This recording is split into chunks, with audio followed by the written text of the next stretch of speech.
New age পত্রিকার সম্পাদক নুরুল কবির দাবি করেছেন যে ডক্টর ইউনূস একা একা এই সমস্যার সমাধান করতে পারবেন না।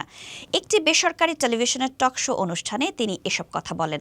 নুরুল কবির তার বক্তব্যে স্পষ্ট করে বলেন, রাখাইন ইস্যু এখন কেবল বাংলাদেশ, মিয়ানমার এবং রোহিঙ্গাদের মধ্যে সীমাবদ্ধ নেই। এটি এখন বিশ্বের বড় বড় শক্তির একটি প্রক্সি অঞ্চলে পরিণত হয়েছে।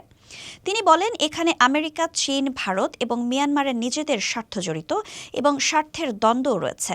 এই জটিল ভূ রাজনৈতিক পরিস্থিতিতে কেবল সদিচ্ছা বা দেশপ্রেম দিয়ে এককভাবে সমস্যার সমাধান সম্ভব নয়। তিনি প্রশ্ন তোলেন, আপনি যখন বিদেশিদের সঙ্গে জাতীয় নিরাপত্তার কথা বলছেন বা এটা মাথায় রেখে কথা বলছেন, তখন আপনার ন্যাশনাল আর্মির নেতৃত্বের সঙ্গে কথা বলবেন না কেন? নিরাপত্তা বলতে শুধু শারীরিক নিরাপত্তা বোঝায় না, কিন্তু সেটি একটি গুরুত্বপূর্ণ অংশ। যদি সেখানে কোনো যুদ্ধাবস্থা তৈরি হয়, তাহলে তো সেনাবাহিনীকেই যেতে হবে। তাই সেনা নেতৃত্বের সঙ্গে একটি বিশ্বাসযোগ্য আলোচনা জরুরি। নুরুল কবির আরও বলেন, এই সমস্যার সমাধানে সবার অংশীদারিত্ব প্রয়োজন। তিনি অভিযোগ করেন, কিছু মানুষ এই সকল আলাপ আলোচনা ছাড়াই গোপনে কিছু কাজ করতে চায়, বাংলাদেশের জনগণের কোনো রকম চাপ ছাড়াই। আবার যেসব বিষয়ে জনগণের বা রাজনৈতিক দলের পক্ষ থেকে চাপ আছে, যেমন একটি গণতান্ত্রিক প্রক্রিয়ার জন্য চাপ, সেগুলোতে তারা রাজি নন।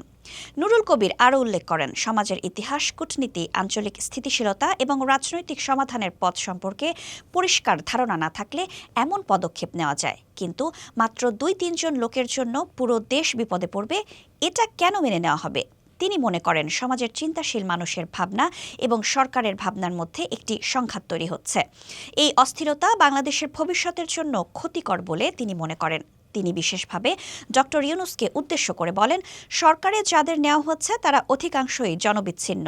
তারা রাজনীতি কিভাবে কাজ করে বা আন্তর্জাতিক রাজনীতি কিভাবে কাজ করে তা জানেন না। তিনি মনে করেন, এদের কাজ হল বিরাজনীতিকরণের একটি উপাদান যুক্ত করা। তারা মনে করে রাজনৈতিক প্রক্রিয়ার চেয়ে এনজিওর প্রক্রিয়ার মাধ্যমে সমাজ ও দেশের মঙ্গল হতে পারে, যা 100% ভুল। তাদের এই পদ্ধতি সমস্যার সমাধান করতে পারবে না, বরং তারা অসম্মানিত হবেন এবং কেউ কেউ ইতিমধ্যে অসম্মানিত হচ্ছেন।